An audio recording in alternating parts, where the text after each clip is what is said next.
పిల్లలు కావాలనే మీ కలను నెరవేర్చుకోండి. మొదటి కన్సల్టేషన్, మొదటి స్కానింగ్ ఉచితం. వివరాల కొరకు హెగ్డే ఫెర్టిలిటీని సంప్రదించండి. మర్యాదతో మాట్లాడి ప్రేమ చేసే మున్మున్నది కానీ ఇస్తుండి లవ్లు ఇవి అవి అని చేసే నా బిడ్డ దగ్గర లేదు.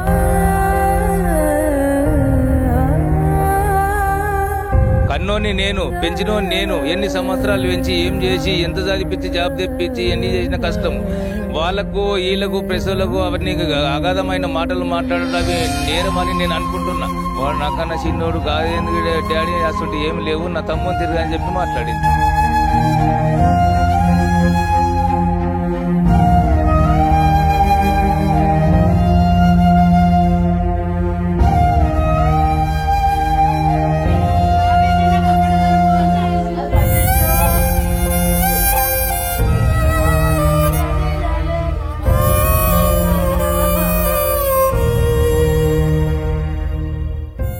నమస్తే, వెల్కమ్ టు సుమన్ టీవీ. కామారెడ్డిలో ఆత్మహత్యకు పాల్పడినటువంటి ఏదైతే సాయి కుమార్ కావచ్చు, అదేవిధంగా కానిస్టేబుల్ శృతి, కంప్యూటర్ ఆపరేటర్ అనేటువంటి నిఖిల్, సో ఈ ముగ్గురు కూడా ఆత్మహత్య చేసుకొని చనిపోయారా, లేకపోతే ఆత్మహత్యగా చిత్రీకరించి హత్య చేశారా అనే దానిపైన అయితే చాలా వరకు కూడా క్వశ్చన్ మార్క్స్ రేజ్ అవుతూనే ఉన్నాయి. సో అసలు శృతి ప్రస్థానం అనేది ఎలా స్టార్ట్ అయింది అనే దాని గురించి మాట్లాడడానికైతే వాళ్ళ కన్న తల్లిదండ్రులు అయితే ఉన్నారు, వాళ్ళ తండ్రి అయితే ఉన్నాడు. ఒకసారి వారితో మాట్లాడదాం.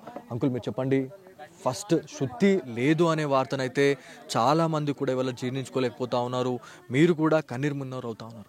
అసలు శృతి ప్రస్థానం అనేది అసలు ఎక్కడ పుట్టింది, ఎక్కడ చదివింది, ఎప్పుడు జాబ్ కొట్టింది, ఎప్పుడు పెళ్ళైంది తనకి? మాది గురిజాల గ్రామం నుంచి గాంధార్ వచ్చిన. గాంధార్లో చదివించిన, అయినాక తర్వాత కామారెడ్డిలో చదివించి చేసి డిగ్రీ చేసి పూర్తి చేసినాక తర్వాత 12 వచ్చింది జాబు. 19 సంవత్సరంలో జాబ్ వచ్చింది. 23లో పెళ్లి చేసినాక తర్వాత కొన్ని ఆ పిల్లగానితో కొన్ని ఇబ్బందులు మా బిడ్డకి ఏర్పడ్డాయి. అవన్నీ ఇట్లా మాట్లాడితే, నువ్వు వద్దు, నేను జాబ్ ఎందుకు ఇటు పెడతా, ఆ ప్రాబ్లం నాకు వద్దు, నువ్వు పోయినా సరే కానీ జాబ్ వద్దా అని చెప్పేసి నా ఇష్టంతో నా బిడ్డని చేపించిన నేను. సో ఫస్ట్ పోస్టింగ్ అనేది ఎక్కడ చేసింది తను, ఎక్కడ డ్యూటీ చేసింది? కామారెడ్డి చేసిన తర్వాత గాంధార్ వచ్చింది. గాంధార్ 4 సంవత్సరాలు చేసింది. అయినాక తర్వాత ఇక్కడ నుంచి బీపేట చేస్తున్నది. బీబీపేటలో ఎన్ని సంవత్సరాలుగా ఇప్పుడు విధులు నిర్వర్తిస్తుంది? 3 సంవత్సరాలు అవుతున్నది. ఒక 4 నెలలు అయితే గాంధార్ అన్న లింగంపేట అన్న వస్తా అని చెప్పింది. ట్రాన్స్ఫర్ అనేది ఉంది అని చెప్పేసి మీకు ఇన్ఫర్మేషన్ ఉంది. సో ఒకవేళ ఇదంతా కూడా చూస్తే దాదాపుగా ఇట్లాంటి ఇన్సిడెంట్స్ అంటే ఇప్పుడు మనకి ఇవన్నీ కూడా అంటే మనకి లవ్ ట్రాక్ అది అని చెప్పి చెప్తా ఉన్నారు. దీని గురించి మీ ఒపీనియన్ ఏంది? అసలు లవ్ ట్రాక్ అది అని ఏమీ లేదు. మా బిడ్డ దగ్గర అగాధమైన ధైర్యము, మంచి తెలివి, వాళ్ళని వస్తే అన్న అని మర్యాదతో మాట్లాడి ప్రేమ చేసే మున్మున్నది కానీ ఇస్తుండి లవ్లు ఇవి అవి అని చేసే నా బిడ్డ దగ్గర లేదు, అస్సలే లేదు. కన్నోని నేను, పెంచినోని నేను. ఎన్ని సంవత్సరాలు పెంచి ఏం చేసి ఎంత చదివించి జాబ్ తెప్పించి ఎన్ని చేసిన కష్టము. వాళ్ళకు వీళ్ళకు ప్రెసలకు అవన్నీ అగాధమైన మాటలు మాట్లాడడం నేరమని నేను అనుకుంటున్నా. మా బిడ్డ దగ్గర అసలు ఏమి కూడా లేవు. సో కానిస్టేబుల్ శృతి, అదేవిధంగా కంప్యూటర్ ఆపరేటర్ అయినటువంటి నిఖిల్, సో వీళ్ళ మధ్య ప్రేమ అనేది ఏర్పడింది అని చెప్పి తెలుసా ఉంది. సో శృతికి ఎంత ఏజ్ ఉంటుంది, నిఖిల్కి ఎంత ఏజ్ ఉండొచ్చు అప్రాక్సిమేట్లీ? శృతికి 28 సంవత్సరాలు ఉన్నది. 28 సంవత్సరాలు ఉన్నది. ఇక నిఖిల్కు 28 అని చెప్పి అన్నారు, కానీ నిఖిల్తో సంబంధం లేదు. అన్నదమ్ములు తిరగనే, అక్క తమ్ముడు అట్లా లెక్క. నేను పోయినా నాకు ఆయన తెలుసు, నాతో మాట్లాడిండు కూడా ఆల్రెడీ. అసలు ఏం లేవు.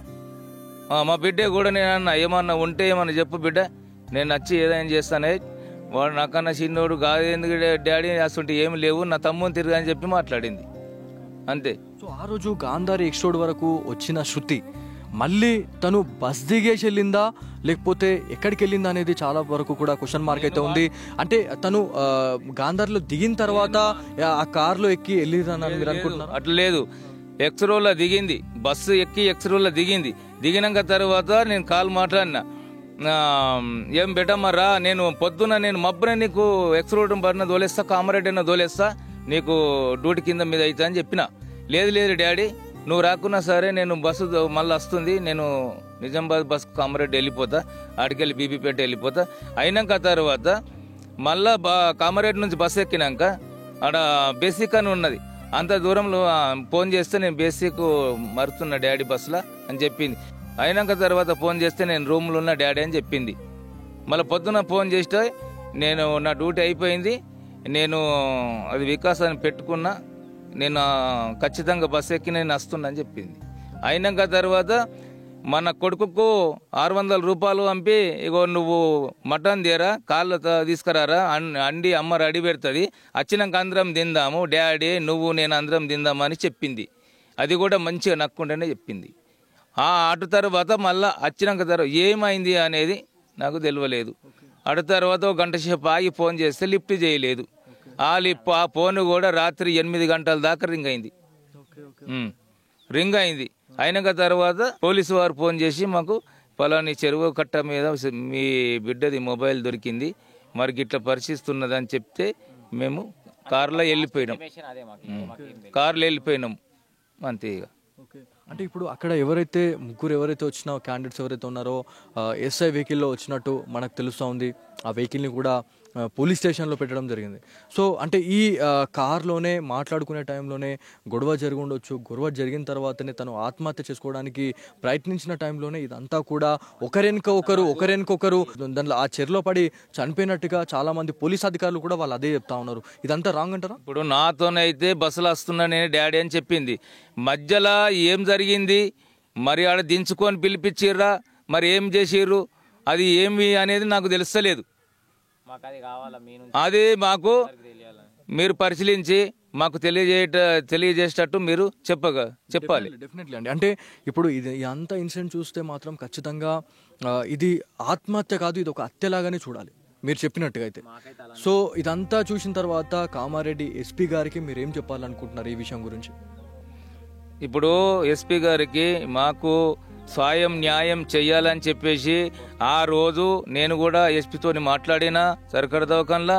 ఈ రోజు కూడా మాకు హెల్ప్ కావాలని, మాకు సాయం కావాలని, ఆమె న్యాయం చేసి మాకు సౌకర్యం చేయాలని చెప్పి నేను కోరుతున్నా. అంటే ఇప్పుడు ఇదంతా ఇంత పెద్ద ఇన్సిడెంట్ జరిగింది అంటే ఒక చిన్న ఇబ్బంది అయినా లేకపోతే ఏమైనా కూడా కన్న తల్లిదండ్రులకు చెప్పుకుంటా ఉంటారు పిల్లలు. సో మీకు ఎప్పుడైనా శృతి ఇట్లా ఎస్ఐ చాలా వరకు కూడా ఇట్లా వేధిస్తా ఉన్నాడు, లేకపోతే నిఖిల్ నన్ను ఇట్లా బాధ పెడతా ఉన్నాడు అని చెప్పేసి మీతో ఎప్పుడైనా ఇట్లాంటి మాటలు మాట్లాడడం జరిగింది? ఎస్ఐ మాకు ఇట్లా ఫోన్ చేసి నాకు ఇబ్బందులు పెడుతుండే డాడీ అనేది ఏమి చెప్పలే. నేను ఫోన్ చేస్తే చిన్నవా బిడ్డ, ఏడున్నవ బిడ్డ అంటే నేను డ్యూటీలో ఉన్నా, ఏం చేస్తున్నావు బిడ్డ, కేసు రాస్తున్నా, అవే మాటలు మాట్లాడి మరి ఇంత టైం అయింది బిడ్డ ఒకటి అవుతుంది అంటే, డాడీ నేను కేసు ఉన్నదే ఇప్పుడు పోతున్నా రూమ్కి పోయి నేను తింటున్నా అని ఇవే మాటలు. మా బాధలు, మా అప్పుల కోసము, మా కష్టం ఏందా అనేది నా బిడ్డకు చెప్తుంటే నాకు ఏదైనా అయితే నా బిడ్డ నాకు సాయం చేస్తుండే. మొత్తము నా బిడ్డతోని, నా బిడ్డకు జాబ్ వచ్చిందంటే నా బాధలు అనేటివి మొత్తం పోయినాయి. నా బిడ్డనే నన్ను కాపాడింది, ఇప్పటిదాకా కూడా నా బిడ్డనే కాపాడింది.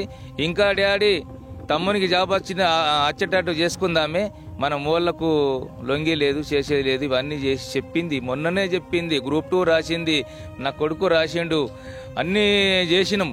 అంత అయినాక తర్వాత ఇంట్లో తీసుకొచ్చి వాడు ఏమైనా చేసి కొట్టి చంపిండు, ఏం చేసిండో తెలుస్తలేదు. దానికి ఎవరిని అడిగినా కూడా లాస్ట్కి అయితే అక్కడికే రావడం జరుగుతూ ఉంది. ఫైనల్గా ఒక న్యాయం అయితే కావాలి అని చెప్పేసి కుటుంబీకులు అయితే కోరుతూ ఉన్నారు. దీనిపైన ఎలాంటి ప్రాపర్ ఇన్వెస్టిగేషన్ అనేది జరుగుతుంది అనే దానిపైన అయితే ఉత్కంఠగా ఎదురు చూస్తూ ఉన్నారు. కాకపోతే పోస్ట్ మార్టం నివేదిక ఆధారంగా మనకి ఎలాంటి నిజాలు బయటపెడతా ఉన్నారు అనే దానిపైన అయితే చాలామంది ఇవాళ వెయిట్ చేస్తూ ఉన్నారు. సో ఇది ఇక్కడ ఉన్న తాజా పరిస్థితి. కెమెరా పర్సన్ కార్తిక్తో బాలు, సుమన్ టీవీ, కామారెడ్డి నుంచి.